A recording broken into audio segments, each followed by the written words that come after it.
Hamas video that was released on May 26, 2024 showed weapons that they took off of his body.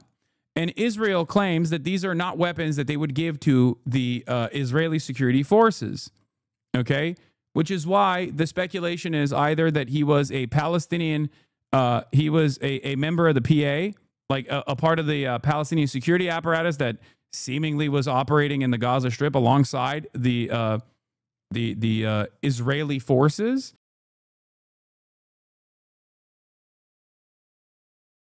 We're going to get back to Israel now, obviously, because we're obviously going to get back to Israel now because there's a fake ceasefire, as you know, that Israel is violating already. Israel's given the U.S. new intelligence, apparently. Let's see.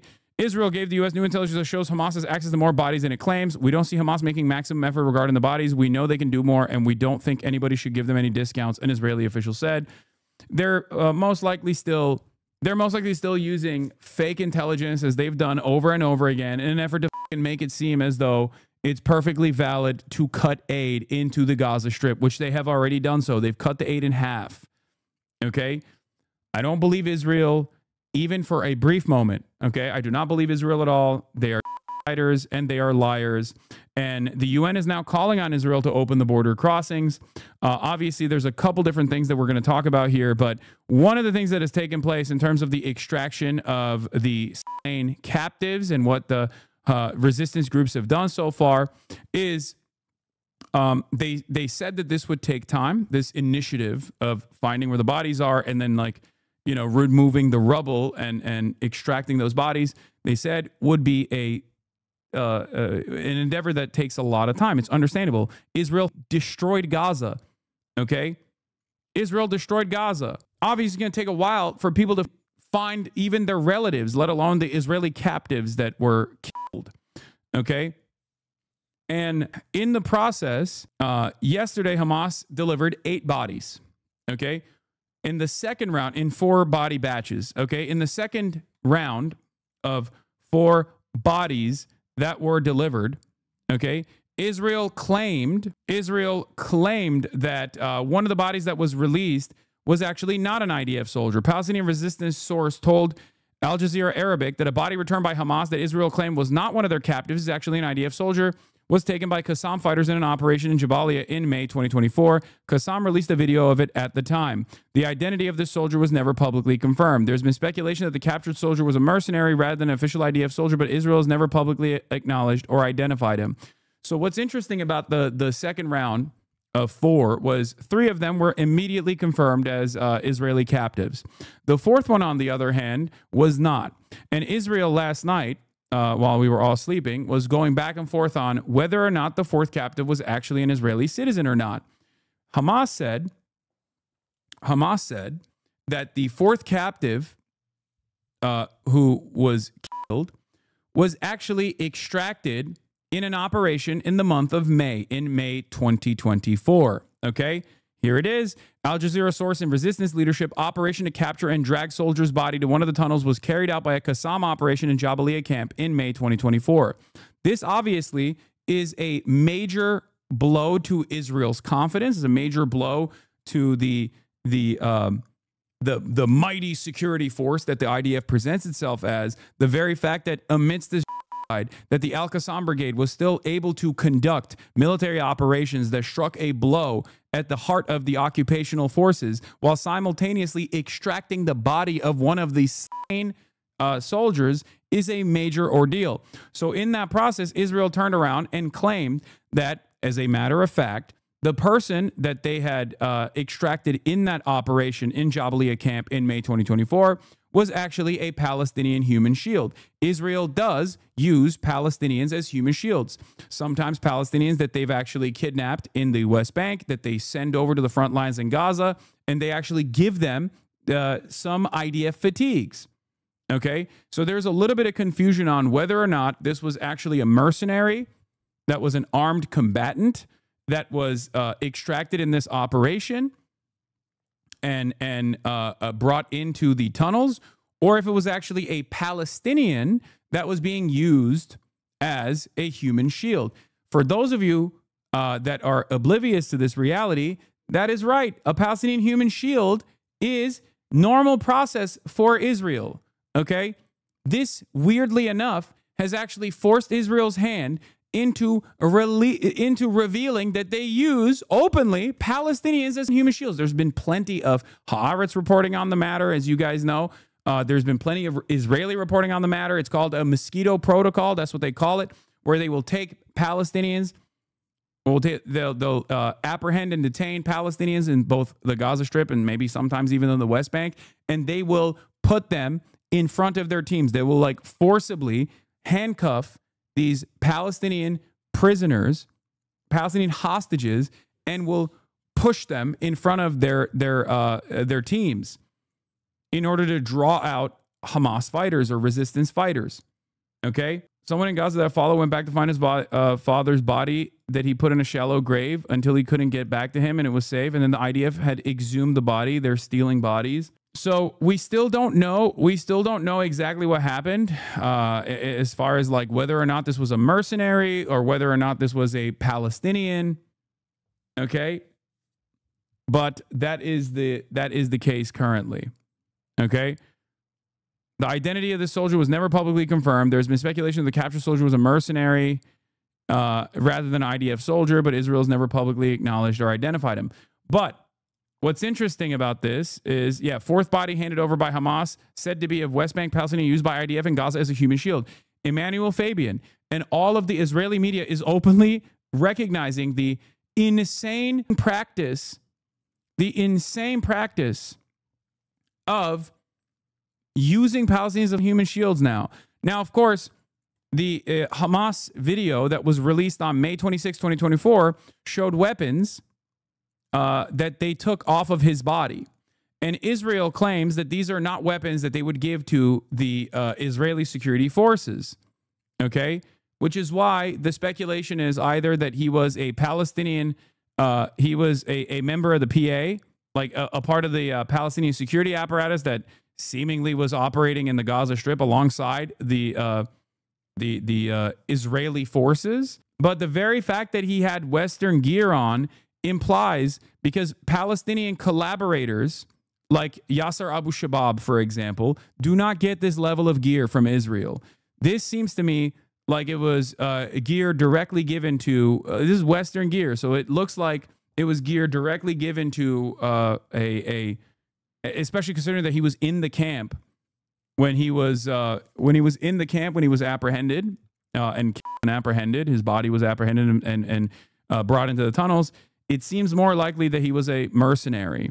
The terror group had aired a video showing a bloodied person being dragged along the ground in a tunnel and published images of military gear and submachine guns, which are not commonly used in the Israeli military. Hamas later also published a picture of the man's face without naming him. Palestinian media at the time identified the man as Khalil Dawaz, a Palestinian from the West Bank's Aqabat Jabr camp near Jericho. The report said Dawaz had been detained by Israel in the past. The Public broadcaster reports, without citing any sources, that the man whose body returned operated alongside security forces in searches of underground tunnels. That was Hamas terrorists a year and a half ago. Now, the reason why I don't think this was a Palestinian human shield that they were using is because of the weapons that he had on him. Because Palestinians, under the mosquito protocol, are used as human shields by the Israeli occupational forces in the Gaza Strip all the time. Having said that, however, they do not get arms. They do not give armor to the Palestinians that are being used as human shields, and they do not give weapons to the Palestinians that are being used as human shields. The Palestinians that are being used as human shields oftentimes don't even have shoes, as a matter of fact. They literally will put them with their hands cuffed in front of the Israeli troop positions, okay? Because obviously if they were to give those guys weapons, they could just as easily turn around and start slaughtering the occupational forces, obviously. At most, the Palestinian human shield mosquito protocol is when they give them IDF fatigues. They don't even give them shoes usually, just IDF fatigues. Anyway, have you seen the thing about Motaz Aziza? Parasocial for me to say, but be careful about having guests at your home. Wait, what? I don't think that Motaz is like a collaborator or something like that. Okay. I think he has disagreements with, as a Palestinian born and raised in Gaza, he might have disagreements with Hamas from time to time, but I don't I'm not going to sit here and act like he is a collaborator or something like that. He's a fucking survivor of genocide. Okay? You're an American. Calm down. He survived a goddamn Holocaust that he documented every day, and his life was on the line when he was doing that. He lost so many of his friends. Everyone in the United States of America needs to fucking dial back a million times over. Okay? Jesus Christ. Palestinian here to say, unfortunately, it's a very different message in English than in Arabic, where he blames the resistance. I listen. I know the drama. Okay? I know the fucking drama. I know. Americans need to fucking stay out of this conversation and understand that there are going to be differences in opinion amongst the Palestinian population. Not every single person that makes their criticism be known, even if it's not considered timely by many Palestinians I do talk to, for the record, that still doesn't change the reality that, like, a person is not a fucking Israel spy. Okay? Like, this is different than, like, even Ehab Hasan or whatever.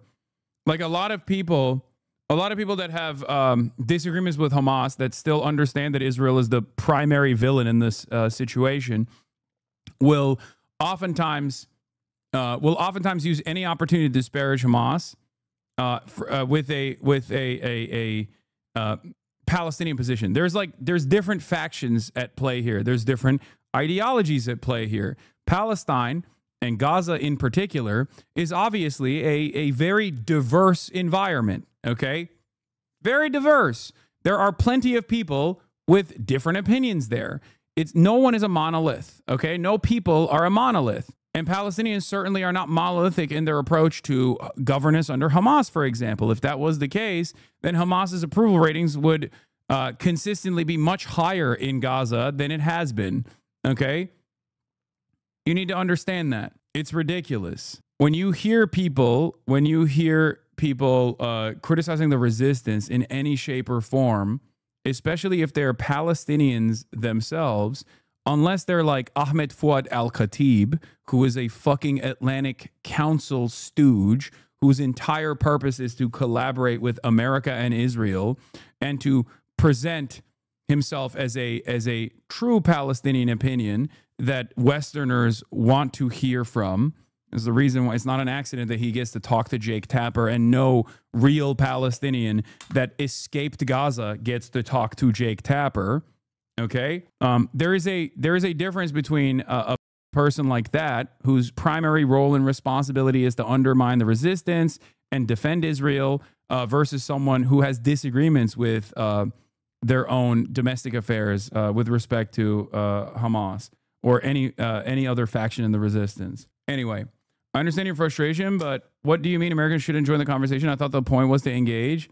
No, the conversation, you can join the conversation. I'm just saying that throwing around statements like someone is a fucking collaborator, especially when they have literally survived the Holocaust in the hands of Israel and had so many of their family members and their livelihood destroyed by Israel, so many of their friends and colleagues killed by Israel, is ridiculous. Anyway, calm down, everyone. Anyway, but that's neither here nor there. I'm not gonna entertain that shit. Walking buzzword generator. Yeah, I know. It must hit so hard to be this dumb. Like, just living your day-to-day existence being like, I'm not going to engage with the conversation here. I'm just going to say that you're generating buzzwords. Found out about the situation from my white boomer coworker from the comment. Looks like Hamas gave Israel a body that doesn't belong to them, to which I responded with another excuse Israel will use to continue breaking the ceasefire and continue the genocide, to which he said was not a genocide. What's more upsetting was having to stop the conversation since he sits directly next to me every day. Keep pressing him. You'll eventually get to him. There's always, Israel does so much fuck shit in American domestic affairs as well, that it's obvious that you can get people to be frustrated with the way that Israel operates. Like, it's not that hard. Anyway, yeah, the public broadcaster reports, citing any source, that the man whose body was returned operated alongside security forces in searches of underground tunnels and was killed by Hamas terrorists a year and a half ago. Amid the war, there's been a commonplace but officially prohibited practice of soldiers sending detained Palestinians to search buildings and tunnels before troops enter, endangering their lives. Interesting. The IDF says it strictly prohibits using civilians as shields and has opened investigations into several such cases. That's fucking the biggest bullshit of all time, by the way. They have it's called the mosquito protocol. They literally have a term for it. Get the fuck out of here. Oh yeah. Just like the Hannibal directive, right? Yeah, we're opening investigations into the most commonplace practice that the IDF uses. Yeah. They're weaponizing complementarity, by the way, when they do that. Complementarity is the principle that international courts of justice apply to Western and Western-aligned nations in an effort not to have to prosecute them. It means that if the government themselves are actually investigating war crime allegations, then it's not up to the fucking international courts to intervene and actually investigate them further. When a government, even one like Israel, refuses to do that sort of internal investigation, then the ICC says, well, or the ICJ says, it's our jurisdiction now because you're not doing it. This is called complementarity. The idea that if the government itself is prosecuting itself for war crimes, then there is no need for the international courts to intervene and prosecute for them. Except Israel uses that as a defense. That's the reason why Israel, for example, went in and prosecuted or tried to prosecute 6 of its rapist concentration camp guards, okay, in Sderot, which was the prison where famously 6, or even more than that, but 6 named Israeli concentration camp guards raped a bunch of Palestinian detainees to death on CCTV camera footage, okay? It was on camera. Sorry, not Sderot, sorry. Sidei Teiman. I apologize. Sderot is the fucking hilltops where the Israelis go and watch with binoculars the death and destruction that befalls Palestine in the Gaza Strip. Sorry. You're right. It's Sidei Teiman. And of course, the Israeli society went up in arms and literally successfully extracted these 6 concentration camp guards where they did the pro-rape riots. Yeah. Anyway, here it is. Body handed over by Hamas isn't hostage, the IDF says. In Gaza this morning, food and medical aid is passing through the border. But as we mentioned, there's a problem with the 28 deceased bodies. These are hostages who died in captivity. Deborah Patta in East Jerusalem has more on that part of the story. Deborah, good morning. Good morning, Tony. Well, Hamas is slowly releasing the bodies of hostages still in Gaza, a total of 7 so far, which has angered families waiting for their loved ones. The Palestinian Central Bureau of Statistics says more than 11,000 people are still missing in the territory. And we spoke to hostage negotiator Gershom Baskin, who told us, sadly, some bodies may never be recovered. Somewhere in this landscape of ruin and loss are the bodies of the remaining hostages. Many of the Hamas commanders who were responsible for burying these Israeli hostages are no longer alive. They were killed by the Israelis. There are thousands of Gazans who are unaccounted for, who are believed to be buried underneath the rubble of buildings that Israel bombed. First responders are now searching for the dead. But it is not easy when over 90% of the buildings have been damaged or destroyed, and there are only the most rudimentary tools available. As Gaza starts to think of rebuilding, the US peace deal calls for an interim governing body headed by President Trump to run the territory that ultimately hands control over to Palestinian rule. But that body has yet to be established, and Hamas has stepped back into the vacuum, allegedly targeting Palestinians accused of collaborating with Israel. There are videos of Hamas executing Palestinians believed to be armed gangs. What's going on there? Hamas is killing them because they can. Israel has empowered, with weapons and money, gangs of Palestinians who were involved in mostly illegal activities in the past, and they've empowered them as an alternative to Hamas. President Trump. It is wild that they're... No. He said it, bro. Come on. It's on CBS. This motherfucker straight up said, come on, dude. He straight up said Israel has armed and offered aerial coverage, maybe not to that degree, but it is the truth. Israel has not only armed, but offered aerial support and allows gangs, criminal elements within Palestinian society to disrupt the aid delivery mechanism over and over again. Okay? And the people that are being executed by Hamas are members of those gangs. And it's not only now that they're admitting this. If you've been in here tuning in every single day, you have heard it. I've covered it extensively. Okay? I've covered this extensively. Israel has openly admitted that they've done this, for the record. Netanyahu has said he has done this, for the record. Why else do you think a person who dropped out of second grade, Yasser Abu Shabab, wrote a fucking Wall Street Journal opinion editorial? Yasser Abu Shabab is the leader of the fake popular forces. Okay? This was a gang of criminals and ISIS affiliates, drug traffickers and ISIS affiliates that were previously in prison. Israel broke them out of prison and armed them and allowed them to have a base of operations within the red zone in Rafah. Okay? A base of operations that was in Israeli-controlled territory within the Gaza Strip. And they were tasked with apprehending aid and stealing aid at the point of delivery. Okay? That's what they fucking did. And Israel protected them. Hamas would murk them every now and then amidst the genocide. Hamas would go in and at night institute like a curfew, and those guys were violating the curfew, so they would just like fucking straight up, you know, engage them in gun battles and kill them, right?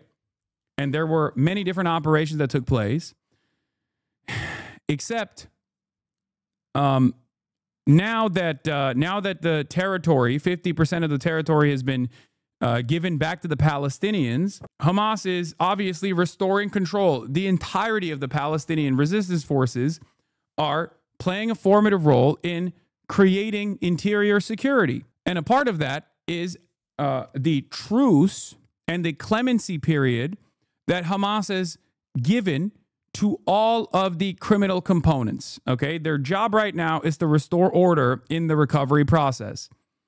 They have already stated that every single Palestinian that operated within these gangs will get clemency as long as they have not harmed Palestinians. Okay? As long as they have not harmed Palestinians. Even if they are traitors who collaborated with Israel, got weapons from Israel, as long as they did not harm Palestinians, they will not actually be harmed. As long as they're not murderers, they will not be touched, and they will have clemency. Okay? If you are following closely, you have already seen this. That's what they said. Not only that, but there is also a tribal council in Gaza. There is an interior tribal council because there's a bunch of different clans in Gaza. There's a bunch of different tribes in Gaza. And there's a tribal council that has offered firm commitment to Hamas in the process of restoring order. Okay? They have come out, and I'm going to read you what their statement was initially, because Dropsite, in their brilliant reporting, literally went to the tribal council chiefs and asked them, like, do you think this is appropriate? Because, like, the executions that took place. Now, there are some groups like this one that Hasbara psychos like Eyal Yacobi and everyone in Israel are posting, making this seem as though this is like some sort of civil war. They're trying to like create a media narrative that there's a civil war going on or something like that. It's not. It's not happening. It's things that operate from Israeli-controlled territory in North Gaza, because remember, these guys are literally operating inside of Israeli-controlled territory in North Gaza, okay, claiming that they're actually, combating Hamas. They're real Palestinians combating Hamas or anything like that, or some shit like that, okay? Collaborating openly with Israel, getting arms from Israel, getting gear from Israel, and they're trying to create an environment of chaos. Okay, Gaza-based Al-Harris security platform, an officer in resistance security, revealed the arrest of a collaborator with the enemy who was gathering information during the handover ceremony of enemy captives in the current deal. So there are a bunch of different gangs. Compradors, capos, whatever you want to call them, collaborators that work with the Israeli government. The most famous one, obviously, is Yasser Abu Shabab, which we've talked about before on many instances, drug dealer and ISIS affiliate. But there are numerous different factions. There are also clan rivalries that Israel tries to foment and tries to beef up. One of the most notorious clan rivalries, from what I understand, from all of my conversations that I have with Palestinians that are literally in Gaza and Palestinians that have been able to escape the U.S. Israel-funded Holocaust of Gaza, have told me that the number one clan that has always had some kind of like beef with Hamas is how do you say it? Dogmash. That's one of the major the tribe that has a major beef with Hamas that Israel has tried to actively use to their advantage. Okay. Hamas promises amnesty to any outlaws who turn themselves in, except murderers. Gaza Security Ministry opened the door for repentance for 1 week for any gang members, collaborators, aid looters, or robbers to surrender and receive amnesty for their offenses, as long as they didn't shed anybody's blood. Hamas's government had done similar campaigns multiple times in the past as a way of giving a second chance to Gaza who were being blackmailed or coerced by Israel to act as informants. Now, the real reason why they have to be more open-minded about this. Yeah, I think the clan originally might be Turkish. Yeah, Damush. That's they're like a Turkic Palestinian clan.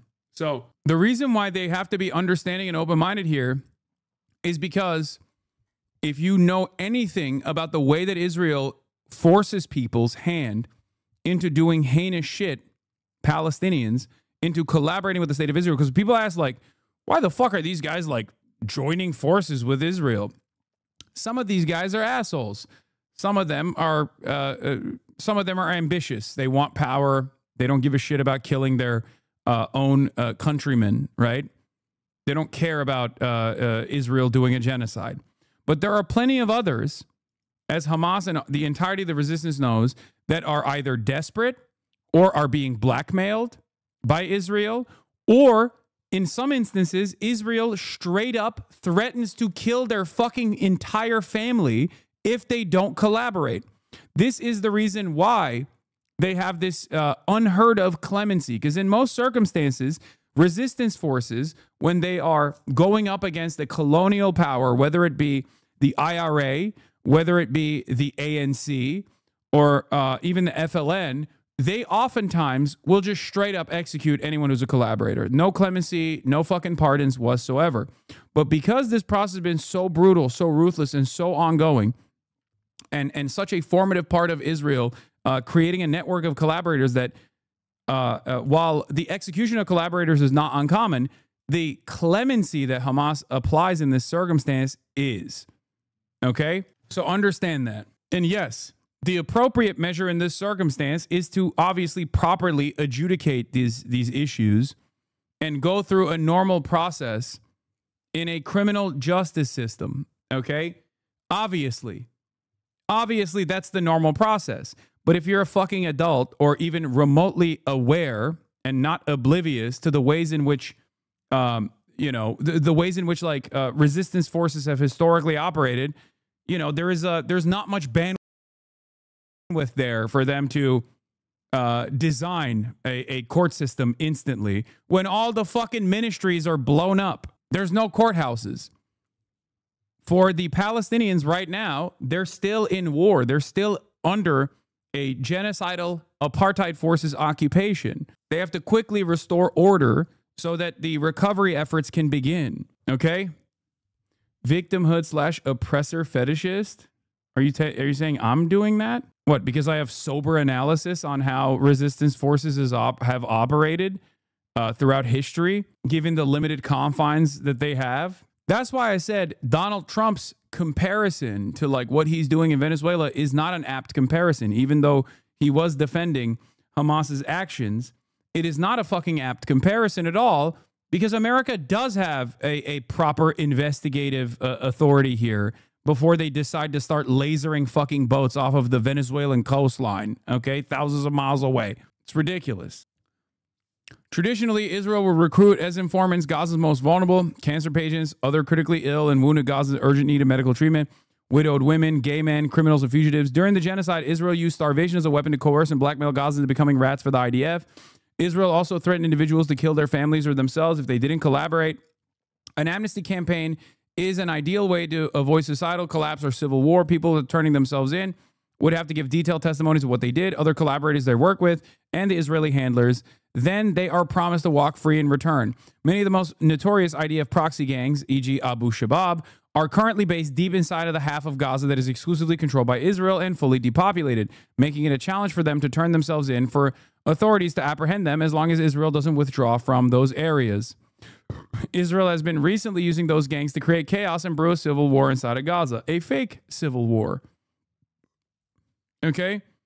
So while this is from our perspective an act of sheer barbarism, I understand, you know, when you're watching people get like executed in fucking broad daylight, and I know many people will hear me try to contextualize what is actually going on here and go, Hasan wants broad daylight executions. What a fucking monster he is. Oh, he's a classic Hamas dick rider. It's like, you have to understand the limitations that the resistance currently has, the resistance forces currently fucking have.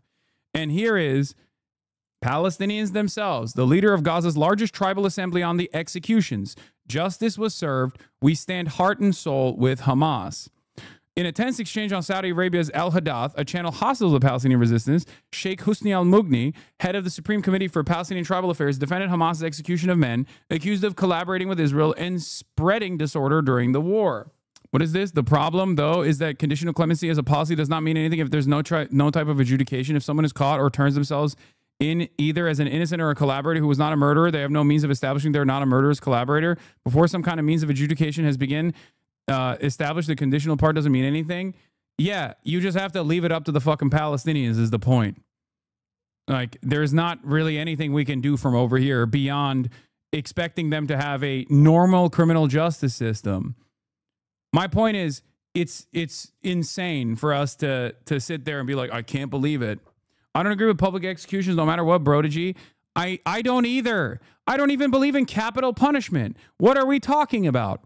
Okay, I don't. But if you want to understand what the situation looks like, there is no resource to undergo a normal criminal justice process, and time is of the essence. And in this circumstance, I can only look to other historic formations of resistance against, like militant resistance against colonial powers, and how those groups have chosen to deal with collaborators as swiftly as possible.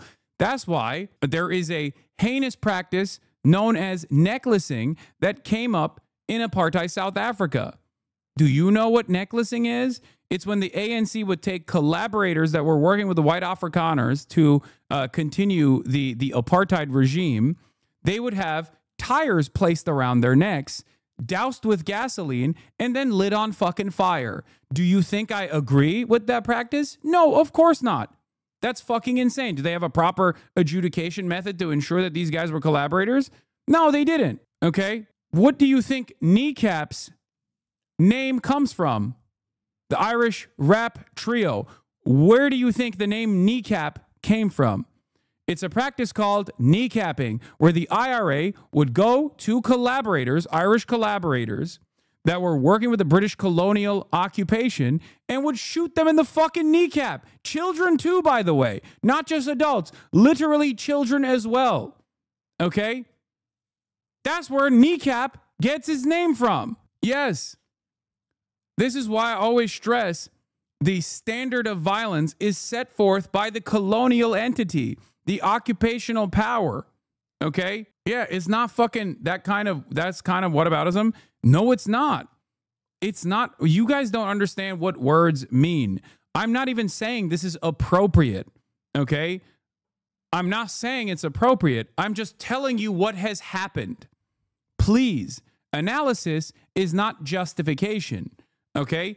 If you find yourself being more considerate or being more understanding of the fucking confines or the limitations given to the Palestinian resistance at a moment where they're fucking literally just coming out of the tunnel structures after 2 years of fucking genocide. If you find yourself to consider this as justifiable, that's on you.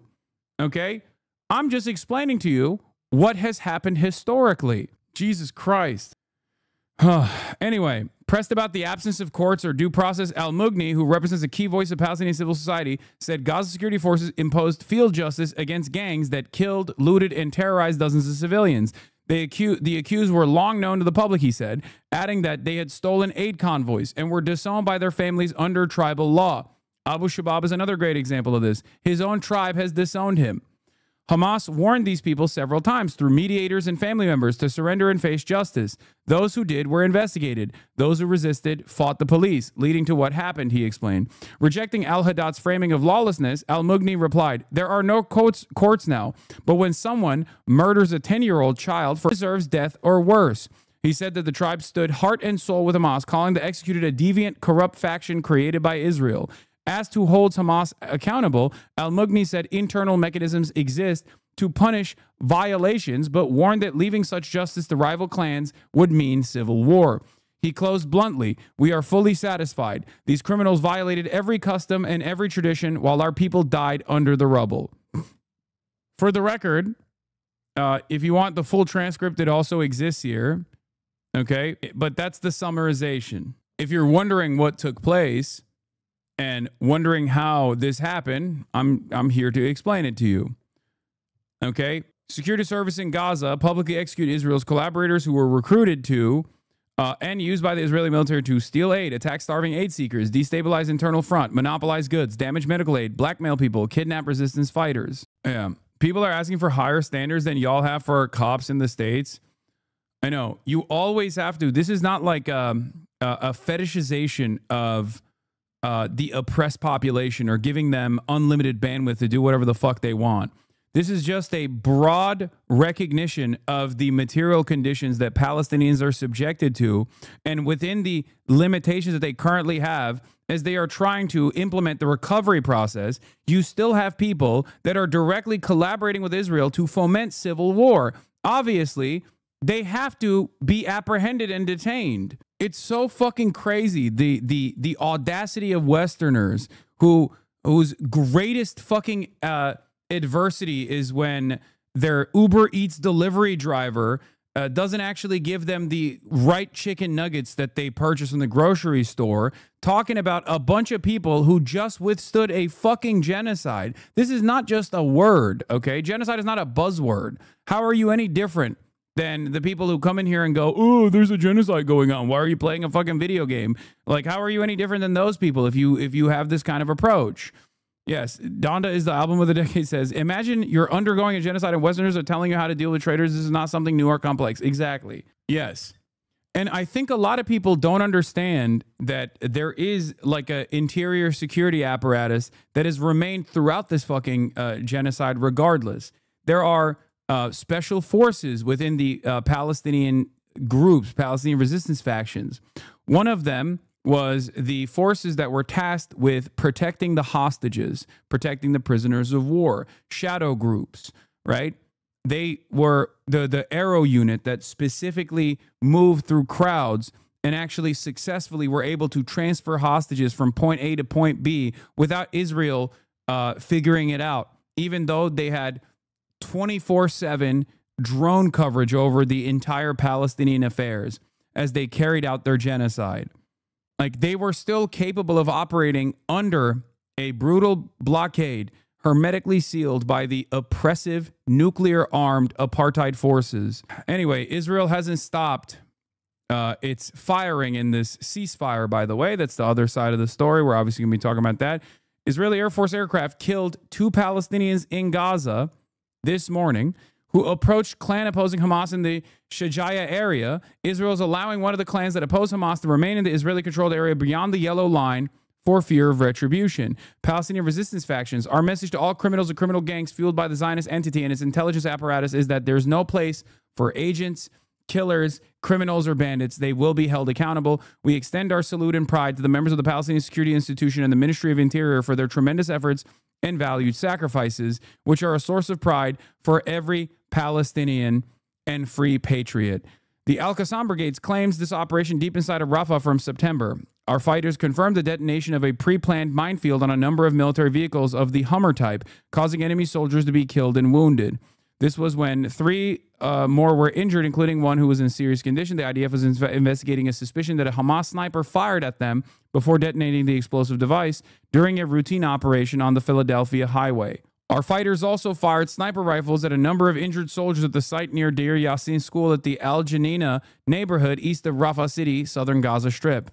Families of the prisoners, the autopsy showed one of the bodies of a soldier who was killed after being captured in Gaza due to an airstrike by the Israeli Air Force. Israeli media claims that this decision has been reversed and 600 aid trucks are supposed to enter today. By the way, Israel informed the UN that 300 aid trucks will be allowed to enter the Gaza Strip starting tomorrow, and fuel and gas would not be allowed. Israeli media claims the decision has now been reversed as of 9 hours ago, where 600 aid trucks are supposed to enter today, even though there is no evidence for it thus far, and that the Gaza Center for Human Rights has recorded 36 violations of the ceasefire, resulting in the martyrdom of 7 Palestinians, and only 137 trucks have entered Gaza so far. Some of the martyred prisoners returned by Israel show signs of field executions. They were blindfolded, they had bound arms, and Israel only had numbers on their bodies. Israel also then claims one of the deceased that was handed over doesn't belong to the Israeli prisoner. It doesn't belong to an Israeli prisoner, as we talked about earlier. The Al-Qassam brigades confirmed that the body belongs to a soldier that was captured back in May 2024 during a resistance ambush in Jabalia. They published a video of this capture at the time. Following Trump's expression of support for the stabilization efforts, CENTCOM issued a statement demanding that Hamas cease the acts of violence both in its own areas and in areas secured by Israel, or in other words, they demanded the crackdown on collaborators and bandits end. Yeah, speaking of which, Israel didn't even bother to remove the evidence of executions, for the record, when they released some of the slain Palestinians. What's extraordinary about the story is that Israelis didn't even bother to remove the evidence of execution, bound hands, blindfolds, before handing the bodies back. Some of the bodies were crushed by tanks. Okay? Some of the bodies that Israel released were crushed by tanks. Some of them had been clearly executed with their hands bound. Yeah, this happened yesterday. Israeli occupation authorities transferred the bodies of 45 Palestinians to the International Committee of the Red Cross. This is impunity. This is how you operate when you do not care about anything, when you know that no one will do anything to you, okay? Where you just straight up give an international authority, a third party, evidence of your field executions that are completely illegal, like where you've executed prisoners of war. Some of which weren't armed combatants at all, as a matter of fact. Many of which were just straight up hostages. Anyway, so footage of Al-Qassam Shadow Unit transferring 2 more deceased prisoners to the Red Cross moments ago. This happened an hour ago. Quds citing Channel 15, the Al-Qassam brigades contacted the families of the Israeli prisoners on the day of their release through Israeli SIM cards, which are the video calls that everyone later saw. The SIM cards were placed by the army in locations out of Gaza to gather intelligence about the Israeli prisoners, but several of these SIM cards were activated just a few hours before the prisoner handover operation, and the families of the prisoners received phone calls from them. Pictures of the Qassam unit, not everyone's wearing the Shadow Unit patches, but I did see one of them. That's the Shadow Unit patch. I think there might be even a close-up as well. Anytime you see militants this up close, wearing their, obviously still hiding their faces, but like wearing what seems to look like combat gear, which they put on for ceremonial instances in most circumstances, you recognize that these are literally fucking like barely teenagers, okay? The Israeli captives have reported back to the Mossad that many of the people that were holding them fucking captive were lecturers, were teachers, were professors, were people that worked normal day-to-day shit. Okay? Now, obviously, if you're pro-Israel and you hear that and you go, the entire Palestinian society is Hamas.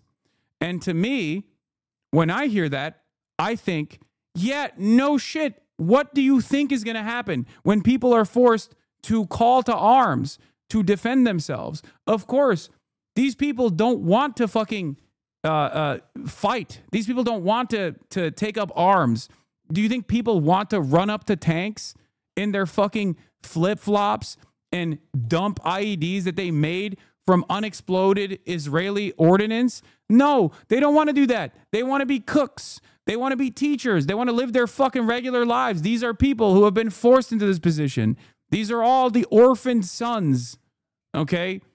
These are all the people that are taking up arms as an act of final desperation, who choose to die on their feet rather than die begging on their knees. I always think about that one guy who was like, I want to run and operate a gym. Like I think he was like one of those dudes from the West Bank, actually. He was one of the Tulkarm. I think he was in the Tulkarm brigades or something. I forget. But like, there was that one guy I think about all the time that was interviewed where he was like, I want to own and operate a gym. But like, this is what I have to do. This is to protect my loved ones. Fidel Castro, 1967. Revolutionaries didn't choose armed struggle as the best path. It's the people. And so the people only have two choices, to suffer or to fight. If you're going to get shot and killed, some people make the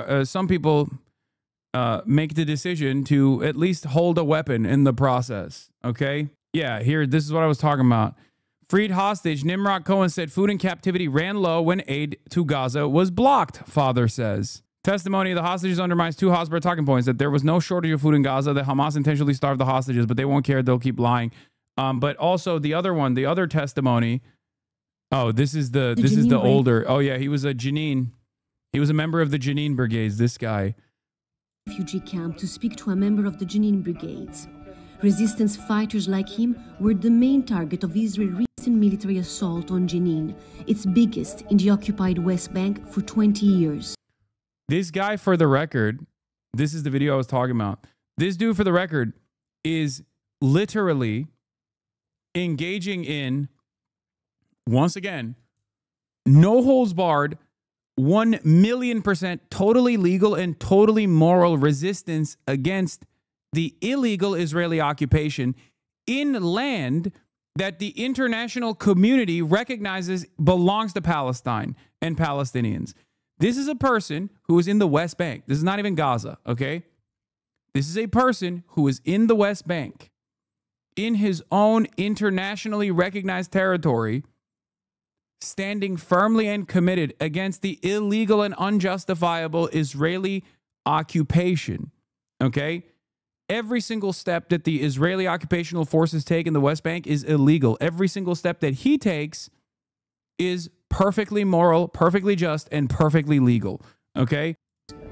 هو فشلوا انهم بدهم يعملوا اقتحام واسع ويعتقلوا اكبر عدد من المطاردين ويتم قتل اللي هو اللي راح يواجههم اللي هو اكبر عدد برضه من المطاردين. هذا الشيء فشلوا ب 100%. He says he used to be a gym trainer, but life under Israeli occupation made him change course. اكثر شغله اثرت فيه اللي هو استشهاد صاحبي. بناسي تاريخ استشهاده بجزء 2013 استشهد. اثر فيه كثير يعني. احنا اللي عايشين مع اسرائيل واحنا بنقدر نقدر شو هي اسرائيل شو بدها. اسرائيل بدها كل فلسطين وبدها تقتل الشعب الفلسطيني وتشرده وبدها ايانا نبكي عبيد عندها. احنا نقاوم الاحتلال.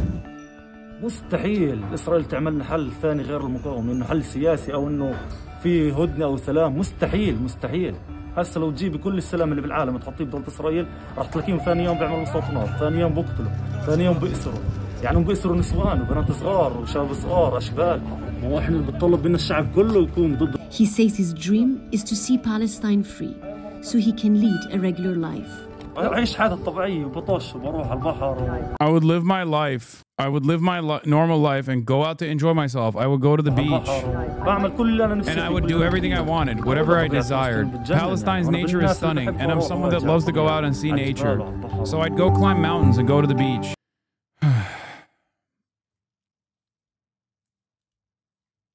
It's so crazy how this dynamic is not seen in the Western world. There is so much, like, there's so much dehumanization that has taken root in American and Western consciousness, where we just look at these people and we think, yeah, these are dangerous, scary individuals. We never understand what the logical through line is as to why they engage in acts of resistance against Israeli occupation. Like, we don't consider them human beings. We don't consider them to have dreams. We don't consider them to want freedom, to want the most understandable need that every human being has, which is emancipation, sovereignty. They don't want to fucking go and fight, dude. They don't want to live inside of tunnels and shit. You think they want this? No, of course not. Channel 12 and Ravid, this shit is so exhausting and infuriating. In case you missed it, Hamas announced after the latest transfer that they will need time and special engineering equipment to find all the other bodies. More from Ravid, a senior American official. The U.S. wants to begin rebuilding the city of Rafah, which is not under Hamas control, and turn it into a model area that shows how the Strip can be without Hamas control, which is also where the Abu Shabab compound and passage is. Meanwhile, once again, Israel is still limiting the number of aid trucks allowed to enter Gaza. It's only permitting 300, half of the agreed number under the Trump plan. So Israel is back to its old ways, still putting the Palestinians on a diet, as they like to call it. The UN relief chief has said Israel must immediately open all the Gaza crossings. Tom Fletcher, the UN's Undersecretary General for Humanitarian Affairs, said in an interview with AFP that Israel should immediately open all crossings to allow aid into Gaza. We want this to happen now within the framework of a ceasefire agreement between Israel and Hamas. He is scheduled to visit the Rafah crossing on Thursday from the Egyptian side, the vital entry point that has remained closed for several months. Phantom Ambassador says the situation on the ground is complex. Israel knows that locating the bodies will take time. It is not something solved under pressure or in a few days. It requires time and equipment. The mediators have been informed and are convinced of that. And even the enemy knows the delay is not intentional. As I said, what benefit would we gain from hiding the remains of the dead? None whatsoever. Yeah, it's all fucking bad faith. It's all bad faith. This is the senior PIJ official that the chatter was relaying what he said. Senior Palestinian Islamic Jihad official Dr. Mohammed Al-Hindi, Deputy Secretary General of the Palestinian Islamic Jihad Movement, said, the resistance has requested assistance because the war was devastating. Israel dropped enormous bombs that flattened entire buildings. Some of the people who served as points of contact with the captives were themselves killed. The situation on the ground is complex. Israel knows that locating the bodies will take time. It is not something solved under pressure or in a few days. It requires time and equipment. The mediators have been informed and are convinced of that. And even the enemy knows the delay is not intentional. As I said, what benefit would we gain from hiding the remains of the dead? None whatsoever. Okay. And from what I understand, there are Turkish recovery teams that are being deployed into Gaza right now as well, in aiding in the process of discovery and extraction.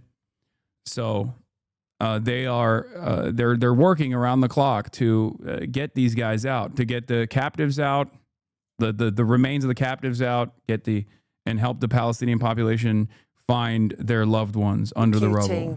Palestinians believed to be armed gangs. What's going on there? Hamas is killing them because they can. Israel has empowered with weapons and money gangs of Palestinians who were involved in mostly illegal activities in the past, and they've empowered them as an alternative to Hamas. President Trump had this to say. You know, they did take out a couple of gangs that were very bad, very, very bad gangs, and that didn't bother me much, to be honest with you. The Palestinian Authority has condemned the Hamas executions as extrajudicial killings. President Trump also said yesterday... Yeah, fucking Abbas. Maybe he should go in there.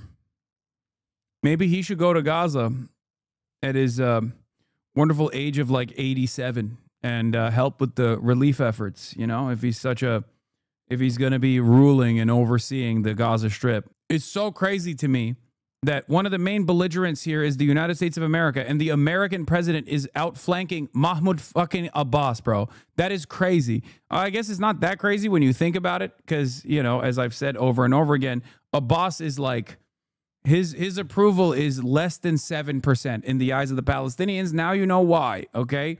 Palestinians always fucking say over and over again that the PA and the Fatah party is seen as lower than fucking dirt. Your Hassanite brother had a pretty dumb take about this. Who's my Hassanite brother? Oh, you mean Mehdi Hasan? Yeah, I don't care about what Mehdi Hasan is saying, okay? That Hamas must disarm and warn the group, and I quote, we will disarm them and it'll happen perhaps quickly or perhaps violently. Tony? Deborah Pata. Guy Illouz was a sound technician for some of the biggest bands in Israel. Today, the sound check for his funeral procession. You should be friends with Mehdi Hasan. You both have the same name. I am friends with Mehdi Hasan. And not because we have this. Okay? I don't, but I still sometimes have disagreements with Mehdi Hasan. It's okay. And it's normal and it's fine. Who cares? Hi. The 26-year-old was shot by Hamas fighters at the Nova Festival, brought into Gaza critically wounded, held in Al-Shifa hospital and died soon afterwards. On Monday, 2 years later, his body was released. No sound checks required in his hometown for this stereo sentiment. Why she have to die so young? So I can't understand this. Last night, the bodies of 4 people were released by Hamas and brought to the forensic center in Tel Aviv. But one of the bodies was not that of a hostage. 3 deceased captives have been identified at the National Center of Forensic Medicine. Staff Sergeant Tamir Nimrodi, Uriel Baruch, and Eitan Levy, may they rest in peace. They joined 4 deceased captives who were identified yesterday here: Guy Iluz, Bifin Joshi, Yossi Sharabi, and Captain Daniel Peretz. May they rest in peace. The remains of the 4th body that arrived yesterday from Gaza Strip is not associated with one of the deceased captives. The future of the ceasefire and the fate of thousands of people could now depend on the scientific work being done in this center. During a previous exchange, Hamas handed over a body they said was that of a hostage, which turned out to be that of a Palestinian in Gaza. Now, if that sort of thing starts to happen this time round, it could actually derail the entire process. Last time round, the correct remains were handed over to Israel eventually. And in the last hour, Hamas has said they will hand over 2 hostages' bodies tonight. The text of the current ceasefire deal acknowledges that the location and identification of bodies will be difficult, but given the levels of distrust here, everything becomes more fragile. Hamas, the terror organization, is required to uphold its commitments to the mediators and return all of our hostages as part of the implementation of this agreement. We will not compromise on this. In Gaza, the bodies of dozens of Palestinians were returned by the Red Cross, released by Israel. Work to identify the deceased is ongoing. The setting, what's left of Gaza's health system. This afternoon, the funeral procession of Guy Iluz made its way along the highway to Tel Aviv, guards of honor on the overpasses, and finally to the Ra'anana cemetery. His father Michel arrived, surrounded by the embrace of a community who'd been waiting for this funeral for a long time. During the eulogy, he addressed the condition his son was returned to him in and spoke to Guy directly.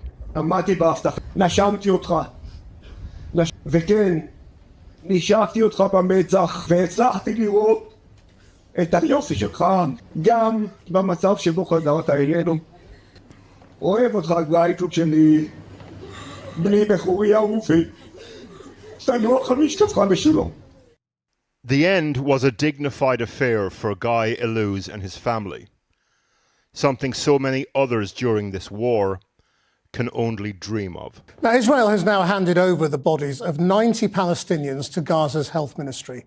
Its forensics team says some of the bodies were still shackled and they bore signs of torture, like many of the Palestinians who were freed on Monday. The UN says the Israeli military continues to kill civilians around the lines its troops withdrew to. Harry Fawcett has this report, which contains some graphic images of injury. Gaza's people have suffered through 2 years of Israeli bombardment, but since it stopped, there are other stories of suffering now being told by those who are taken from Gaza and held in Israeli custody. In December last year, an Israeli ground incursion targeted the Kamal Adwan hospital in the far north, calling it a Hamas stronghold, detaining its medical director, Dr. Hussam Abu Safia, and more than 200 others. Among them, 28-year-old Mahmoud Abu Foul, who came home to Gaza as part of the mass release on Monday. Home, now a tent, with a mother and brother he'd longed to see again, but now cannot.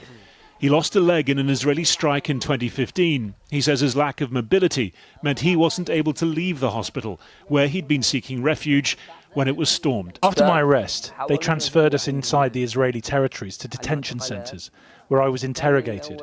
I was beaten and tortured, and as a result of this, I lost my eyesight.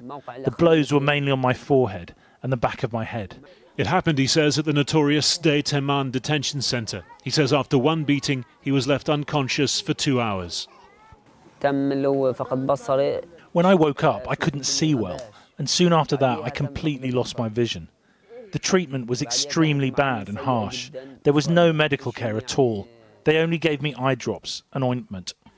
We put his accusations to the Israeli military. It has not responded. Like Israelis, Palestinians in Gaza are welcoming back the dead as well as the living. Israel returned 45 more bodies to Gaza today via the Red Cross. Our sources in Gaza suggest some of them were Hamas fighters killed inside Gaza at the beginning of the war.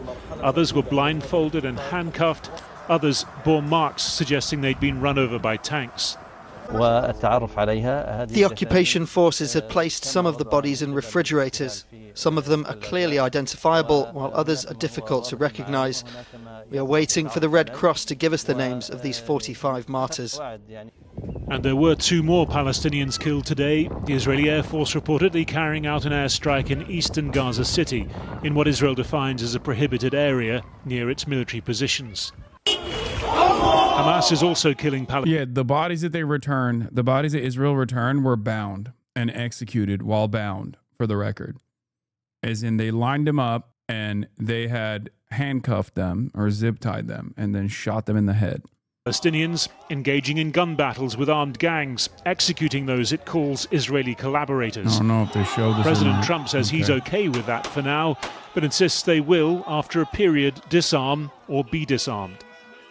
For now, Hamas is in charge in the territory Israel has withdrawn from, promising to hand over more, while emphasizing the difficulty of locating remains in the ruins. Next to the ruins, there are some signs of recovery, markets being replenished, bakeries reopening, but deprivation is everywhere. There are no homes at all, there's no shelter, nothing. We wake up in the morning and look for a sip of water to drink. If we want to eat, there's no money and no work to do. This isn't a lie. Yeah, look upon the victims of Israel's barbarism, okay? Our attitude is so broken. The way we approach the subject matter in the Western world is so broken. We look at this guy because he doesn't speak the language and the color of his skin is brown. So we look at this guy and we think, even those who are pro-Palestine or say that they're pro-Palestine, look at a person like this and deep down inside still think like, okay, maybe he kind of deserves it. We do not have the same attitude towards Israel's barbarism. The people that did all of this, are the real barbarians, not the people who are on the receiving end. Okay? Turks killing Armenians is fine. There has never been a moment where I've said that that is appropriate at all, you fucking moron. This is what I mean. You're just on maximum cope. This is like you have nothing. You have nothing. You understand that you have nothing. You have no leg to stand on.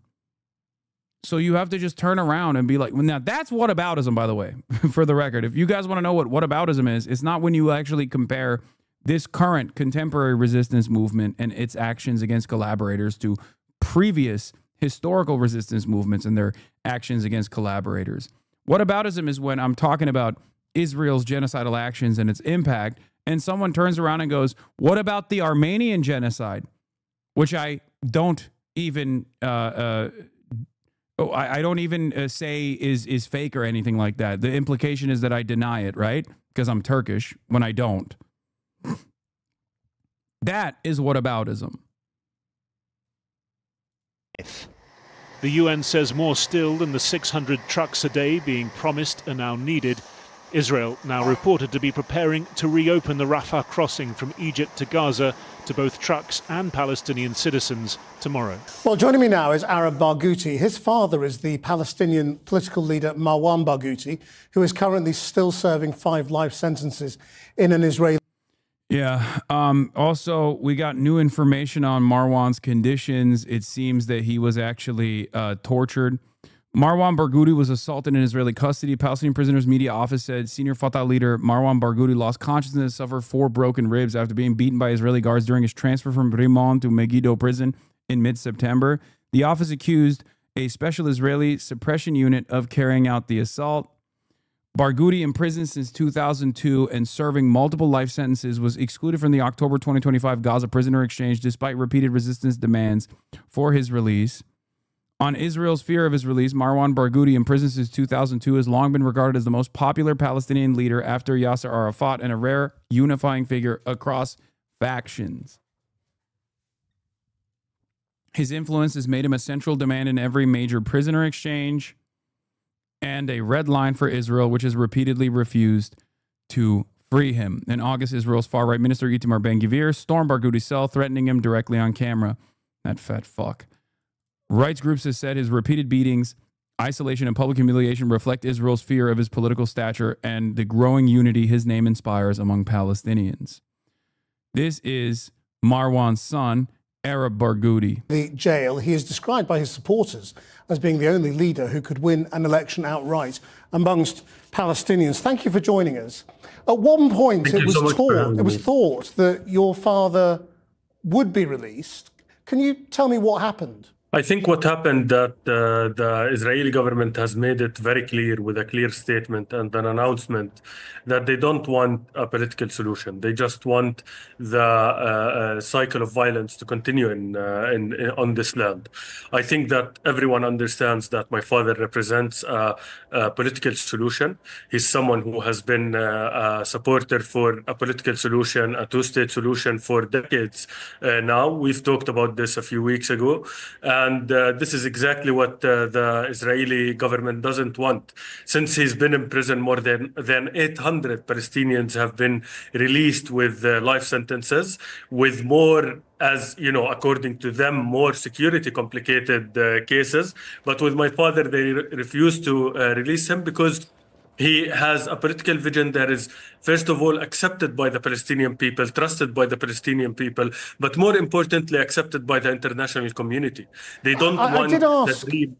I did ask David Mencer, the Israeli government spokesman, about your father's case a few days ago, and he said Marwan Barghouti is no Nelson Mandela. You know, he is a multiple convicted criminal. The irony, of course, is that Marwan Barghouti, first of all, Marwan Barghouti is Nelson Mandela in that same vein, because Nelson Mandela was also apprehended and arrested for the exact same fucking purpose, for the exact same reasons. And as far as I understand, like, I mean, Jeremy Scahill said that Barghouti had led resistance efforts, but from what I understand, I don't think he actually engaged in any sort of direct armed conflict. I mean, a government that has faces like Ben-Gvir and Smotrich and Netanyahu, I don't think that they're eligible or qualified to come and, you know, to evaluate people. My father has been called the Palestinian Mandela for what the struggle that he's struggled for the Palestinian people. And as I said, he has a very clear political vision. It's not like... And yes, Mandela's conditions in prison were better than Barghouti's. That is for sure. The hit is in for Marwan Barghouti. Freed prisoner Mahmoud al-Arada told El Arabi TV that Marwan Barghouti, the veteran Fatah leader, widely seen as a singular unifying political figure, is the #1 targeted prisoner in the system. He said that from the moment the war began, a war began against Marwan and against his family. Ben-Gvir, he added, personally entered Barghouti's cell and told him, "You will go out in a wheelchair. We will execute you." After 8 months in solitary confinement at Rimon, Barghouti was transferred to the Megiddo prison, which El Arada described as a real slaughterhouse where major crimes are taking place. He said the hit is there for Barghouti. Earlier today, the Palestinian prisoners' media office reported Barghouti lost consciousness and suffered 4 broken ribs after being brutalized by Israeli guards during his transfer from Rimon to Megiddo prison mid-September. Fucking animals, dude. Straight up. Anyway, meanwhile, as far as like the Hamas end of the bargain on the ceasefire, according to the Trump administration, 2 advisors of President Trump told reporters they don't think Hamas has violated the agreement yet regarding the bodies of the hostages. They said there is no heavy equipment in Gaza that is needed for such an effort. It's almost impossible for Hamas to reach all the dead hostages, one of the advisors said. So, once again, in the strangest circumstances, It is actually the Trump administration that is holding on to the continuation of the ceasefire. It gives me a little bit of confidence. It gives me a little bit of confidence that like it is currently the Trump administration that is maintaining this line, shockingly enough, instead of giving Israel the opportunity to claim, that they're actually violating the ceasefire so they can go back and do whatever the fuck they want. Now, having said that, will this hold? I do not know. Okay?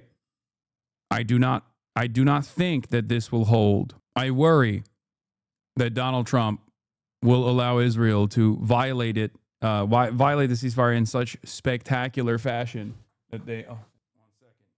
Yeah, I got my food. What made you less optimistic over the last couple of days? The breaches from Israel? Yes. Also, I just don't trust Israel. I haven't been optimistic about this at all. I've never been really all that optimistic about this process because, like I said, I do not trust Israel. We're going to begin with a fragile ceasefire in Gaza that is holding for now. Like when they say fragile ceasefire, it's really interesting because like they don't actually say it's a fragile ceasefire because of Israel, even though that is the reason why it's fragile. Like this is not a fragile ceasefire because of Hamas or anything. This is a fragile ceasefire because of Israel and Israel alone. In spite of new challenges, Israel claims this morning that one of the 4 bodies that Hamas handed over yesterday is actually not a hostage. Hamas has sent gunmen into the streets of Gaza, and there are images showing executions of people that the group calls collaborators and outlaws. Well, President Trump gave Hamas a stark warning yesterday. In his words, he says, if they don't disarm, we will disarm them. We'll have more on that in just a minute. But first, we're going to go to Tony. He's still in Tel Aviv, where he got an exclusive interview with Israeli Prime Minister Benjamin Netanyahu. Now, Tony, I know you were due to fly back yesterday, but I say getting an exclusive with Mr. Netanyahu is worth sticking around for one more day. Good morning to you. Yeah, this was big, Gail, so we did stick around, and we met up with the Prime Minister at Rabin Medical Center just after sunset. That's just outside of Tel Aviv here. And we watched as he and the First Lady visited with the newly reunited hostages and their families there. But we also looked ahead beyond Israel's borders. Yeah, our exclusive with Mr. Hitler. Very, very fun times, you know? I bet Double Cirque Tony fucking loves that opportunity. He's like, my goat.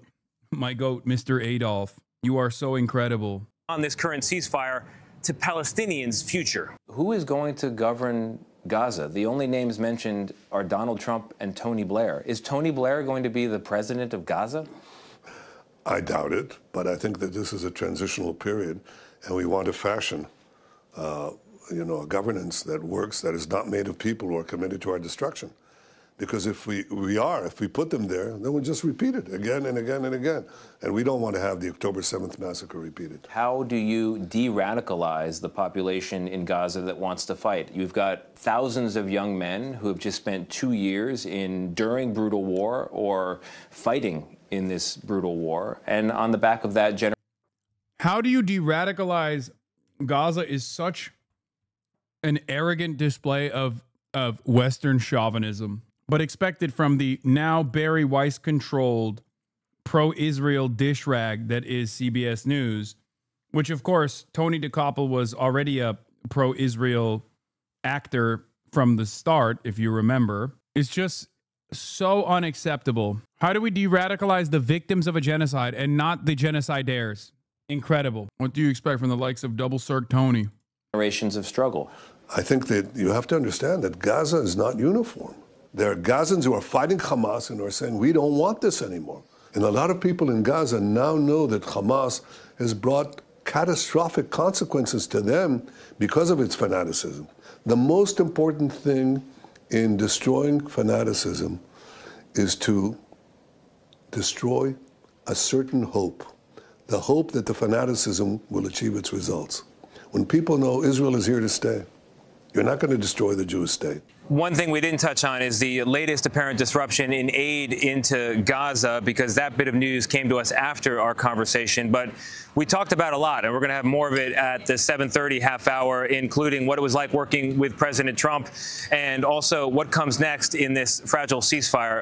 We have more now of Tony's wide-ranging, exclusive conversation with Israeli Prime Minister Benjamin Netanyahu.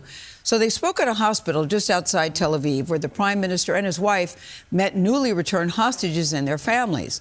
Tony joins us once again from Tel Aviv. Tony? Good morning, Gail. It's pretty crazy that this motherfucker, this evil motherfucker literally just said, yes, we want to kill the hope of Palestinian self-determination, straight up. Like, he just said it. It's not like, it's not a read between the lines situation. He just straight up said, we must kill the hope of the Palestinians in terms of self-determination. And we still wonder who the evil party is here. In a blunt moment, we asked the Prime Minister point blank what it would take for him to consider Israel's many conflicts to be over. And he responded in part, quote, the way to purchase peace is through strength. And it was military strength, at least as much as diplomacy, that he believes allowed Israel to win back the hostages that we met face to face just last night. Everybody in Israel since the last time I was here seems so relieved. Do you feel relieved? I feel both relieved and very moved.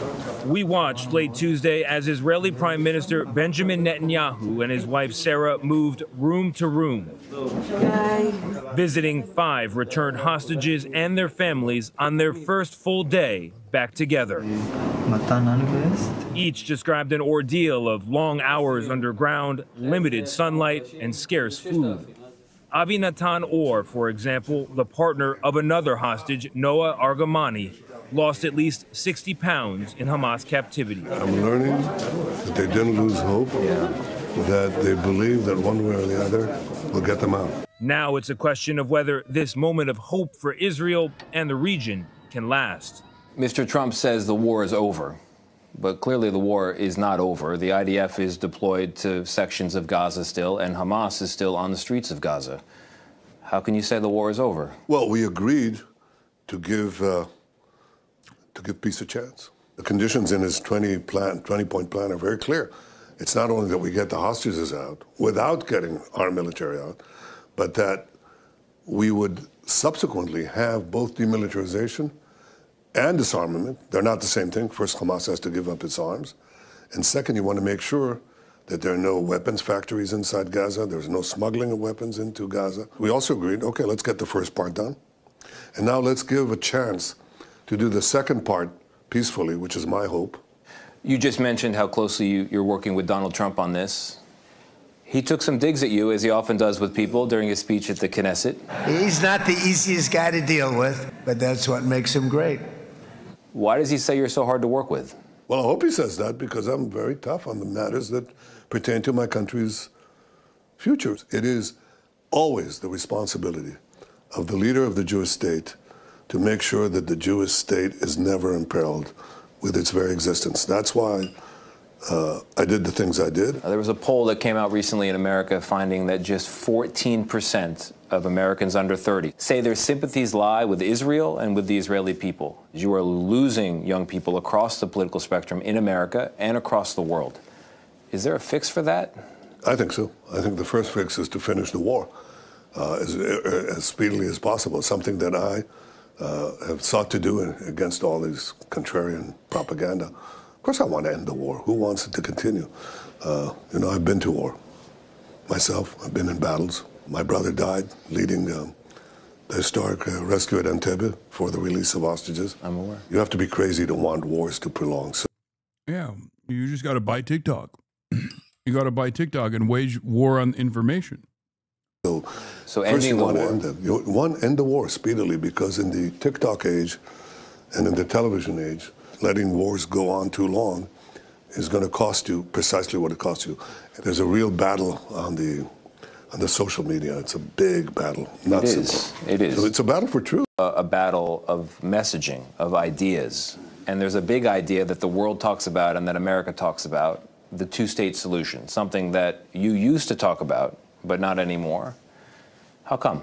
When I talked about it, it wasn't the proposition that people give. They assume, okay, there are two sovereign states, and a sovereign state has, for example, military power, it can make covenants. The Palestinians should have all the powers in a peaceful day to govern themselves.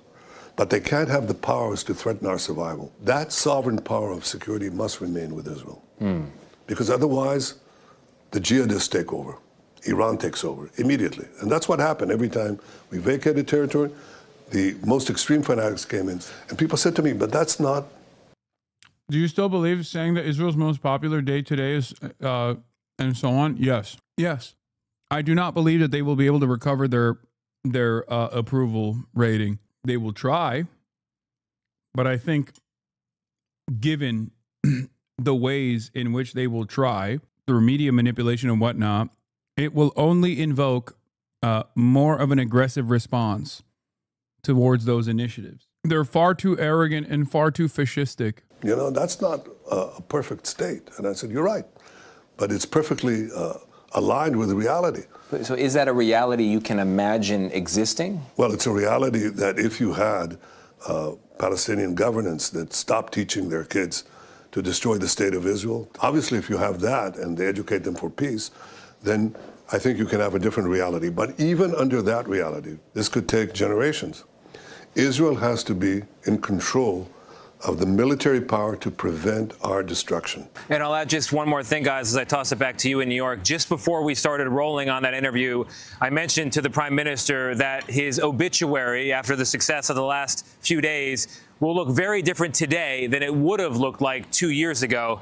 And he said in part, it's not his obituary that he's concerned about, it's his country's, which underscores once again, for Netanyahu, many of Israel's problems feel existential. And as we think about what's coming next in the ceasefire and for the future of the whole region, I think that's a real insight into his mindset as he looks out onto the world.